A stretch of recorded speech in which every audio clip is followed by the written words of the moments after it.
بسم اللہ الرحمن الرحیم۔ گمنام ہیرو کے معزز ناظرین السلام علیکم۔ دوستو لائک ضرور کر دیا کریں، شکریہ۔ آئیے چلتے ہیں کہانی کی طرف۔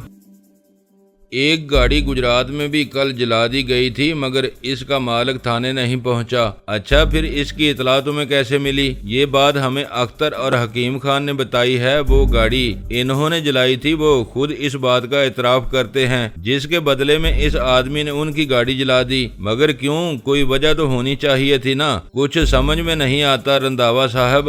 وہ دونوں آدمی یہ بتاتے ہیں کہ وہ شخص کار میں لنگاہی صاحب کی لڑکیوں کا پیچھا کر رہا تھا۔ اس نے پرسوں رات ان کی کوٹھی کا بھی جائزہ لیا تھا، اور پھر کل صبح سویرے وہ وہاں جا ٹھہرا۔ جیسے ہی لڑکیاں باہر نکلی، وہ ان کا گجرات تک تعاقب کرنے لگا۔ اختر اور حکیم خان نے اپنی گاڑی اس کے پیچھے لگا دی۔ سارا قصہ وہیں سے شروع ہوا تھا۔ کہیں وہی آدمی لڑکیوں کو اغوا کر کے نہ لے گیا ہو؟ ستناجا صاحب نے اس معاملے میں گہری دلچسپی کا اظہار کیا۔ عین ممکن ہے یہی بات ہو، مگر اسے نہ وہ لوگ جانتے ہیں نہ ہم۔ بہرحال ہم کوشش کر رہے ہیں۔ 2 راتیں اس آدمی نے یہاں ہوٹل میں بھی گزاری ہیں۔ اس کا پتہ کرو بھائی۔ یہ تو بہت بری بات ہے حسنین صاحب۔ اب کیا چاہتے ہیں؟ وہ کہہ رہے تھے کہ وہ آج ہی گورنر صاحب سے ملیں گے۔ ان کی لڑکیوں کو کوئی نقصان پہنچا تو وہ قیامت مچا دیں گے۔ وہ بالکل صحیح کہہ رہے ہیں۔ جس کی بیٹیاں گم ہو جائیں وہ کچھ بھی کرے تھوڑا ہے۔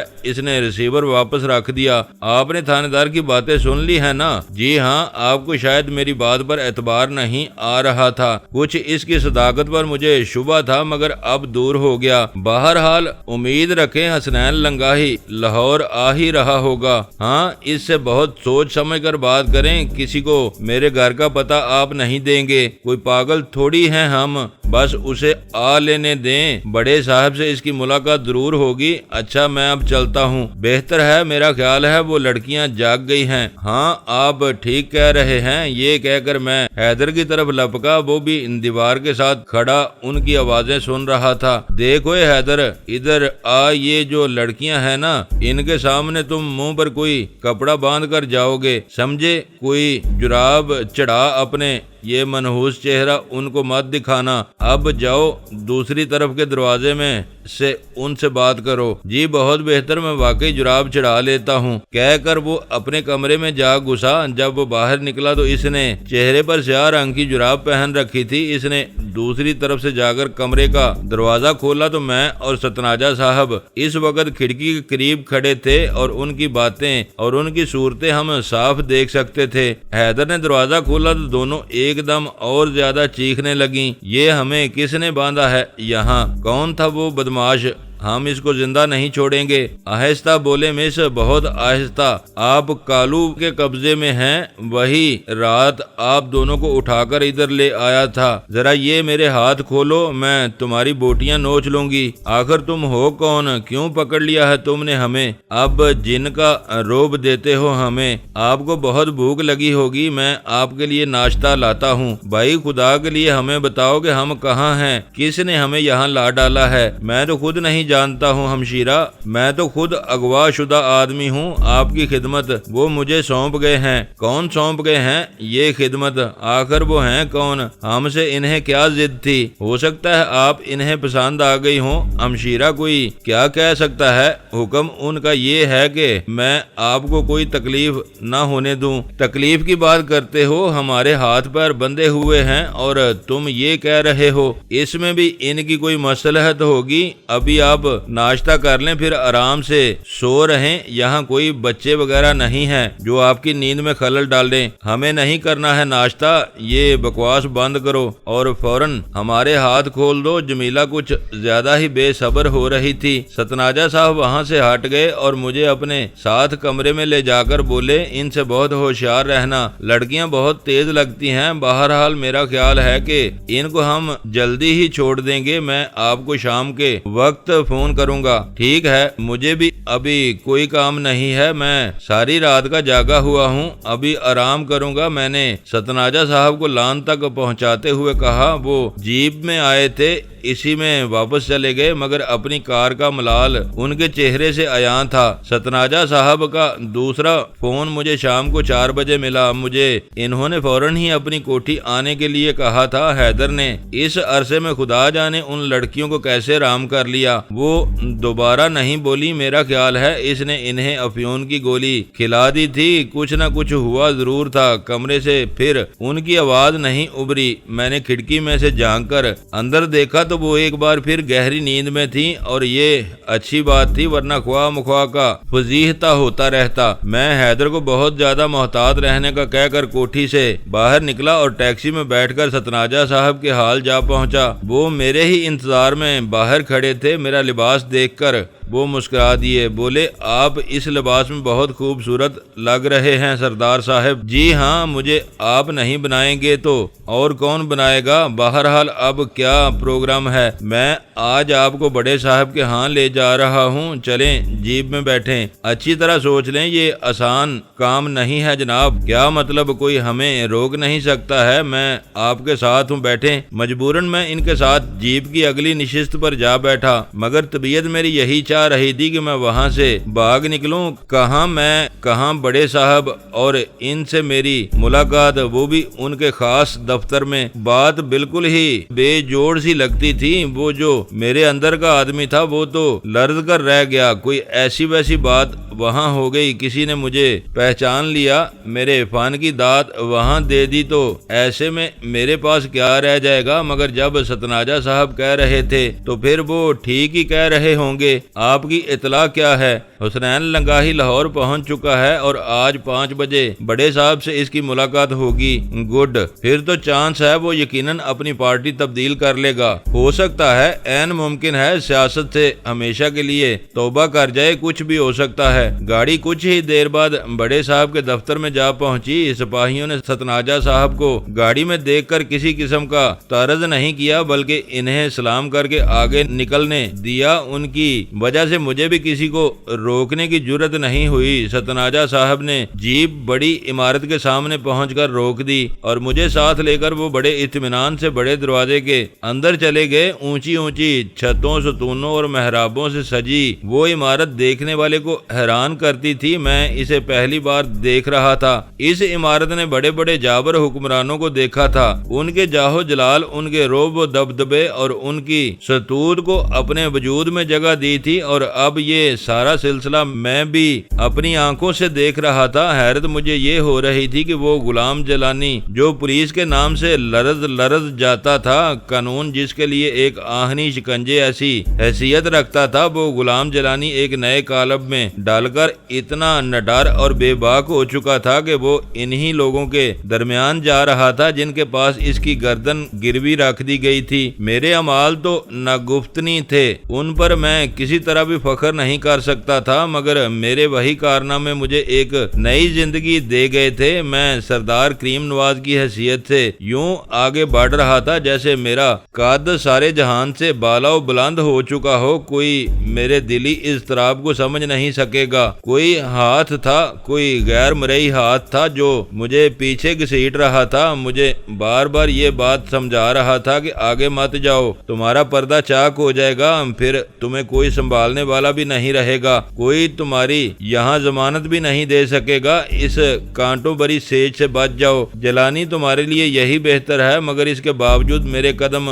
آگے ہی بڑھتے رہے۔ میں کہیں بھی نہیں ڈگمگایا کہ ستناجا صاحب میرے ساتھ تھے اور وہ میرا حوصلہ بڑھاتے جا رہے تھے۔ بالآخر ہم بڑے صاحب کے دفتر میں جا گھسے۔ دفتر کیا تھا؟ ایک شہنشاہی تھی۔ فرش پر سرخ رنگ کا ایرانی قالین بچھا تھا جس میں پاؤں دھنسے جاتے تھے۔ کمرے میں داخل ہوتے ہی ایک بڑی ہی جان افزا خوشبو آدمی کا والہانہ استقبال کرتی تھی۔ کمرے کے چاروں طرف بہت ہی عمدہ قسم کے صوفے بچھے تھے۔ درمیان میں ایک چوڑی چکلی مہاگنی کی میز بچھی تھی جس کے سامنے وہ کرسی تھی جس پر بڑے صاحب بیٹھا کرتے تھے۔ بالاؤ بلند اونچی قدآور کرسی، اور وہاں اس وقت 2 آدمی موجود تھے۔ وہ ستناجا صاحب کو دیکھ کر اٹھ گئے۔ یہ حسنین لنگاہی صاحب ہیں، انہوں نے اجنبی سے میرا تعارف کرواتے ہوئے کہا۔ اس کا چہرہ بجھا بجھا سا نظر آتا تھا، آنکھیں خشک اور ویران، بالوں میں اس نے کنگھی تو کر رکھی تھی مگر وہ بھی بے آب تھے۔ لباس اس کا بہت عمدہ تھا مگر اس میں بھی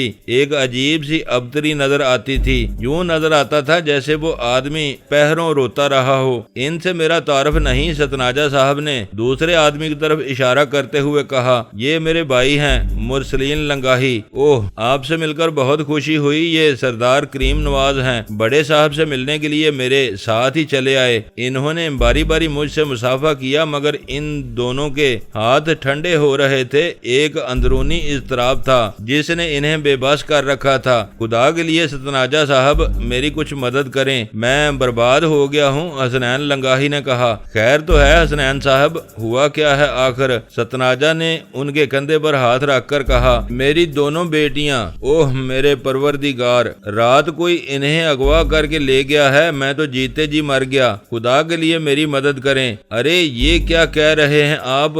بیٹیاں غائب ہو گئی؟ یہ کیسے ہو سکتا ہے؟ کون آدمی تھا وہ؟ مجھے کچھ پتا نہیں ہے، رات کو میں گجرانوالہ گیا ہوا تھا۔ انہوں نے ہمیں واقعات کی تفصیل بتانا شروع کی۔ ان کو ایک باقاعدہ سازش کے ذریعے اغوا کیا گیا ہے ستناجا صاحب، مگر مجھے نہیں معلوم کہ وہ آدمی کون تھا اور کس کا بھیجا ہوا تھا۔ یہ میری بد نصیبی تھی کہ میں گھر پر موجود نہیں تھا۔ یہ تو بہت برا ہوا حسنین صاحب، انتہائی برا ہوا۔ آپ کی عزت کو للکارا گیا ہے، کسی پر شک تو ہوگا آپ کو۔ مجھے کسی پر شک نہیں ہے جناب، میں کیا کہوں؟ جن لوگوں نے کل اس آدمی کو دیکھا تھا انہیں میں ساتھ لے آیا ہوں، وہ باہر دفتر میں بیٹھے ہیں۔ کون لوگ ہیں وہ میرے ملازم ہیں، اختر اور حکیم خان۔ انہوں نے کل اس کا پیچھا بھی کیا تھا، گجرات تک وہ لڑکیوں کے پیچھے گیا، اس کے سوا اور کون ہو سکتا ہے؟ میری بد نصیبی یہ تھی کہ میں ان دونوں ملازموں کو ساتھ لے کر رات گجرانوالہ چلا گیا، انہیں کل شام تک ہوش نہیں آیا تھا۔ وہ بے ہوش کیسے ہو گئے؟ کوئی بھنگ پی گئے تھے وہ؟ نہیں جی، ان کا کہنا یہ ہے کہ اس آدمی نے ان کی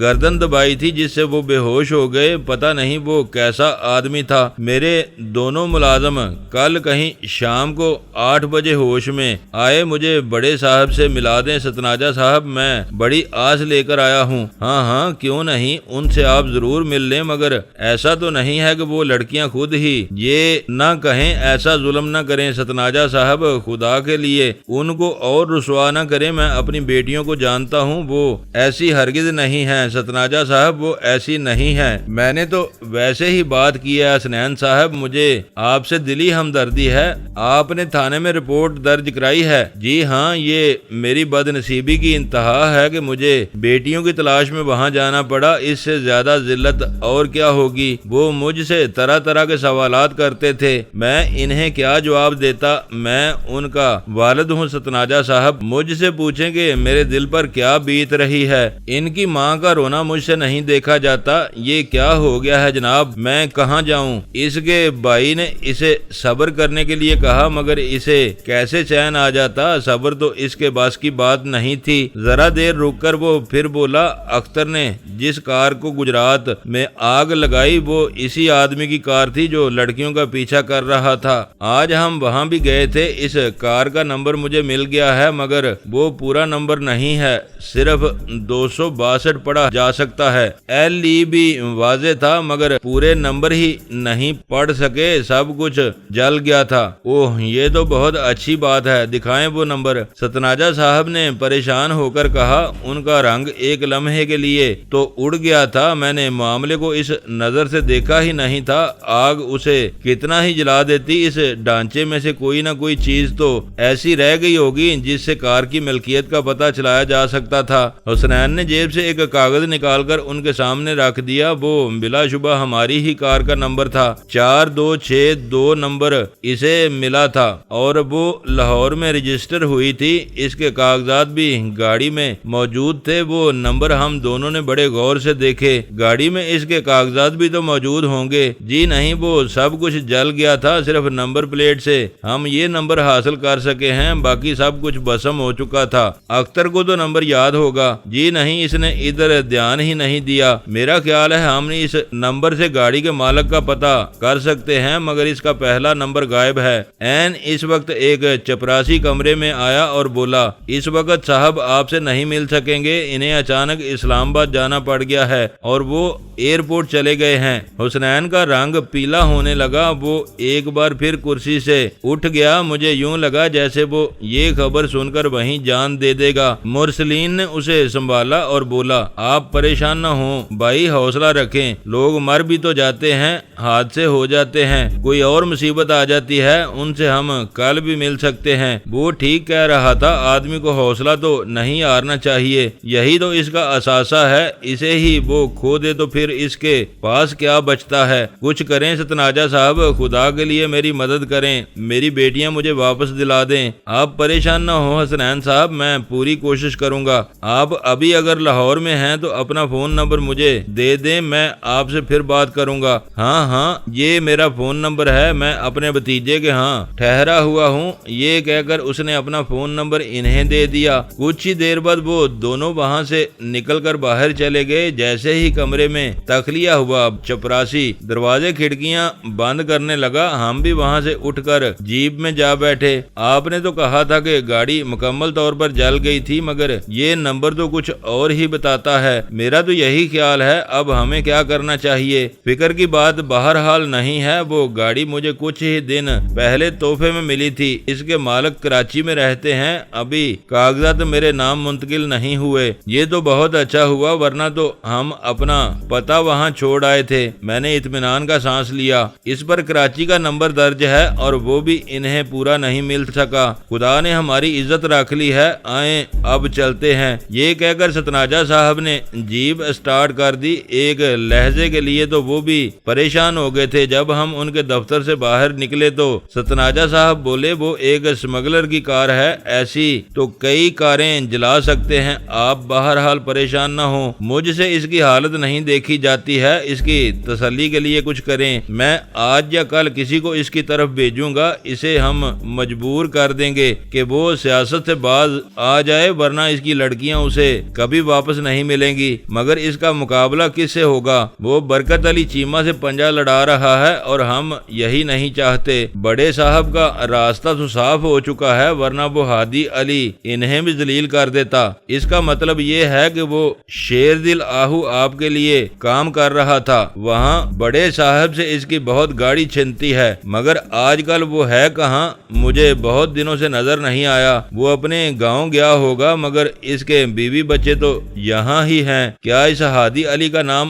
آپ نے اسے دیا تھا؟ ہاں، یہ سب کام میرے ہی سپرد ہوتے ہیں۔ آپ کمال کے آدمی ہیں ستناجا صاحب، مجھے یہ معلوم نہیں تھا کہ ہادی علی کا قتل آپ کے اما پر ہوا ہے، مگر آپ سے میری ملاقات ہو ہی گئی۔ ہاں، سلیقے سے کام کرنے والے آدمی بہت کم ملتے ہیں۔ آپ کے بارے میں جو کچھ میں نے سوچا تھا وہ بالکل درست نکلا۔ واقعی آپ بڑی ہوش مندی سے کام کرنے والے ہیں، ورنہ ہم حسنین کو کیسے قابو کر سکتے تھے؟ آپ کو خدا کا خوف نہیں ہے ستناجا صاحب؟ میں نے ان کی طرف دیکھے بغیر کہا۔ انہوں نے جیپ ایک دم بریک لگائے، یوں جیسے میری اس بات نے انہیں شدید صدمہ پہنچایا ہو، مگر پھر فوراً ہی بریک پر سے پیر ہٹاتے ہوئے وہ بولے، آپ کا مطلب کیا ہے سردار صاحب؟ خیر تو ہے، اپنا بھی امال نامہ دیکھ لیا کریں کبھی، وہ تو میرے سامنے ہی رہتا ہے، مگر خیر دفع کریں۔ نہیں بات کریں آپ، میں آپ کو جواب دوں گا۔ میں یہ کہہ رہا تھا کہ یہ سراسر ظلم ہے، ایک ایسے آدمی کو بے بس کر دینا جس نے آپ کے ساتھ کوئی زیادتی نہیں کی،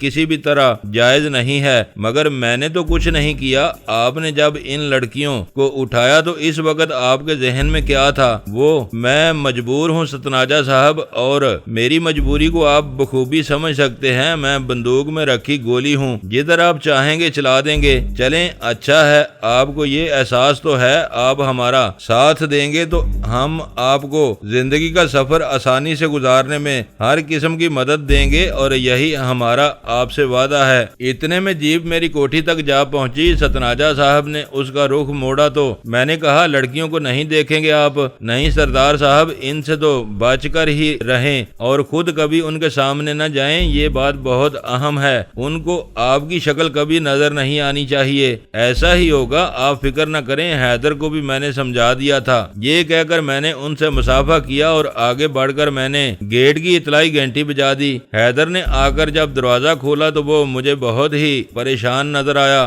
کیا بات ہے حیدر، خیر تو ہے؟ تمہارا منہ کیوں لٹک رہا ہے؟ کچھ نہیں جی، وہ لڑکیاں مسلسل رو رہی ہیں، انہوں نے کھانے پینے سے انکار کر دیا ہے، کہتی ہیں کہ ہمیں واپس چھوڑ آئیں، ایسے ہی بکتی ہیں وہ، ابھی وہ مرحلہ نہیں آیا ہے، انہیں اپنا چہرہ تو نہیں دکھایا؟ جی نہیں، میں جراب پہن کر ان کے سامنے جاتا ہوں، میں نے چاروں طرف سے قفل کر رکھا ہے، انہوں نے اپنے ہاتھ کھول لیے ہیں اور پیر بھی، پتہ نہیں یہ سب کیسے ہو گیا، میں ان کے پاس جاتے ہوئے بھی ڈرتا ہوں، جو گرہ میں نے لگائی تھی، 2 آدمیوں کے لیے اس کا کھول لینا کچھ بھی مشکل نہیں ہوتا، میرا خیال ہے انہوں نے ایک دوسرے کی مدد کی ہوگی، خیر کوئی بات نہیں، باہر نہیں نکل سکتی ہیں، ہاں اسی لیے تو میں نے تمام دروازے اور کھڑکیاں بند کر دی تھیں، مگر سردار صاحب ان کا کرنا کیا ہے؟ کچھ بھی نہیں، 4-6 دن بعد ہم انہیں چھوڑ دیں گے، مگر انہیں یقین ہی نہیں آتا، میں نے تو انہیں کہہ دیا مگر وہ کچھ سمجھتی ہی نہیں ہیں، ان کے کمرے میں مت جانا ورنہ وہ پاگل ہو کر تمہیں جان سے مار دیں گی، جو کچھ انہیں دو کھڑکی میں سے اندر رکھ دو۔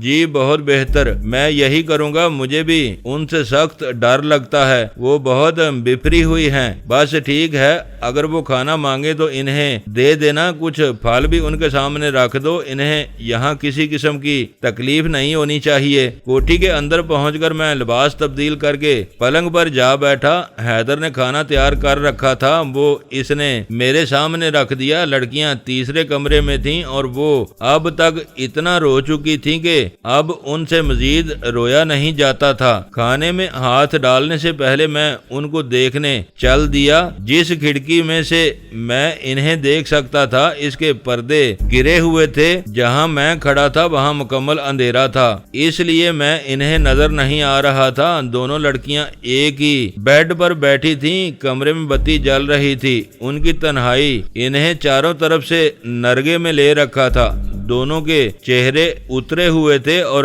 آنکھیں ان کی بہت ہی سوجی ہوئی نظر آتی تھیں۔ حیدر نے کھانے پینے کا جو سامان انہیں دیا تھا وہ سامنے میز پر جوں کا توں رکھا تھا، کمرے میں ابھی تک کسی قسم کی توڑ پھوڑ کے آثار نظر نہیں آتے تھے، وہ اتنی باتیں کر چکی تھیں اور اپنے حال پر اتنا رو چکی تھیں کہ اب شاید کہنے سننے کے لیے ان کے پاس کچھ بھی باقی نہیں رہ گیا تھا، وہ واقعی بہت تنہا رہ گئی تھیں۔ اپنی اس اسیری کی انہیں کوئی وجہ بھی تو نظر نہیں آ رہی تھی، انہوں نے بہت سوچا ہوگا اس آدمی کا بھی انہیں انتظار ہوگا جو انہیں زبردستی گھر سے اٹھا کر لے آیا، ان کا خیال ہوگا کہ وہ شراب کی بوتل ہاتھ میں لے کر اچانک ہی ان کے کمرے میں آ جائے گا، اس کی ہوس اسے شیطان بنا دے گی، انہوں نے بہت سوچا ہوگا کہ وہ خود کو اس کی دست برد سے کیسے بچا سکیں گی، کوئی جوان لڑکیوں کو یوں ہی تو اغوا نہیں کرتا، ایسے لوگ ابلیس زادے بن جاتے ہیں، انہیں بھی یہی خطرہ ہوگا، پتہ نہیں خود کو بچانے کے لیے، اپنی عزت کو محفوظ رکھنے کے لیے انہوں نے کیسی کیسی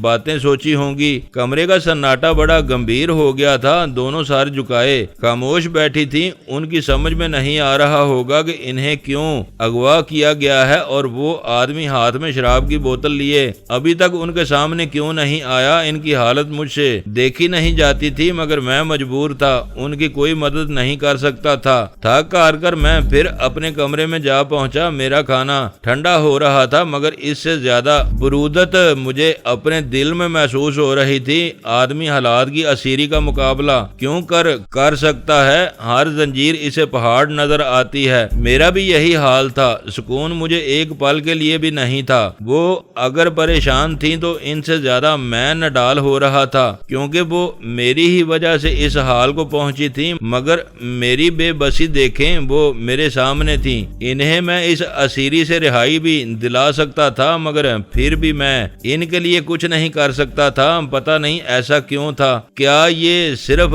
اس لیے نہیں تھا کہ میری اپنی جان گروی رکھی گئی تھی اور میں اپنے لیے اپنی مرضی سے ایک قدم بھی نہیں اٹھا سکتا تھا کہ غلام جیلانی جب سردار کریم نواز بن گیا تو غلام جیلانی کی ساری صفات بھی اس کے ساتھ ہی چلی گئیں۔ کھانا کھا کر میں بستر پر لیٹ گیا، زندگی ہارتی جا رہی تھی، حوصلے اور عزت کی تنابیں کٹنے لگی تھیں۔ سمجھ میں نہیں آتا تھا کہ میرے ساتھ ہو کیا رہا ہے۔ میری وہ ساری رات سوچوں میں کٹ گئی۔ اندیشہ ہائے دور دراز نے مجھے یوں نرگے میں لے رکھا تھا کہ ایک پل کے لیے بھی میری آنکھ نہ لگی۔ وہ میری کہانی کا عنوان، وہ میری بہن آسیہ تو نظروں سے ایسی اوجھل ہوئی تھی کہ اب اس کے بارے میں سوچنا بھی مجھے دوبر معلوم ہوتا تھا، مگر اس جیسی یہ دو بہنیں بھی تو تھیں جو کسی کے وجود کا حصہ تھیں، اور انہیں میں باندھ کر اپنے گھر لے آیا تھا۔ کوئی ان کے لیے اتنا ہی پریشان ہوگا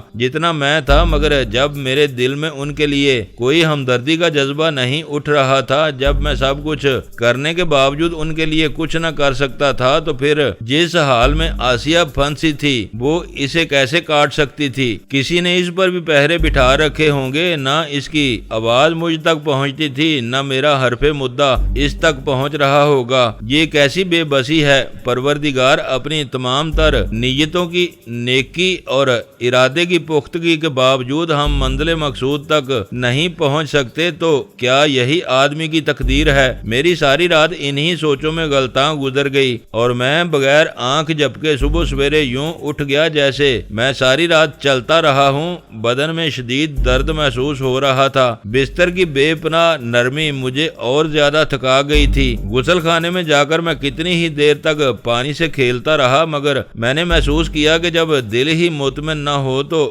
خارجی چیزیں کوئی آرام نہیں دیتی ہیں۔ سارا سکون تو دراصل وجود کے اندر ہوتا ہے، مگر کوئی مجھ جیسا یہ اطمینان، یہ سکون کیسے حاصل کر سکتا ہے؟ غسل کر کے میں نے لباس تبدیل کیا تو اس روز پہلی بار میں نے کلے دار پگڑی پہنی۔ حیدر میری شیروانی کو دیکھ کر میرے لیے 4 پگڑیاں لے آیا تھا، اور کلا بھی۔ پگڑی میں نے آئینے کے سامنے بیٹھ کر باندھی اور اونچا شملہ لہرا کر میں نے گردن پر پھیلا لیا، اور یہ دیکھ کر مجھے حیرت ہوئی کہ پگڑی مجھے سج گئی ہے۔ حیدر میرے لیے چائے لے آیا، مجھے یوں بنا سنورا دیکھ کر بولا، اللہ آپ کو تو یہ پگڑی بہت ہی اچھی لگتی ہے۔ ہاں، آئینہ بھی یہی کہتا ہے، حالانکہ یہ میں نے پہلی بار باندھی ہے۔ کمال ہو گیا ہے سردار صاحب، آپ کو کہیں میری نظر نہ لگ جائے، تھوڑی سی کالک ماتھے پر لگا لیں۔ ابے عورتوں والے حربے استعمال کر رہا ہے تو میرے ساتھ وہ لڑکیاں کہاں ہیں؟ ٹھیک ہی ہیں جی، کھانا انہوں نے کھا لیا تھا، میز خالی پڑی ہے، پھر وہ سو گئی تھیں اور ابھی تک سوئی ہوئی ہیں۔ چلو اچھا ہے، انہیں خود ہی اس قید کی عادت پڑ جائے گی۔ ذرا ناشتہ بھی لے آؤ۔ حیدر بہت کام کا آدمی تھا،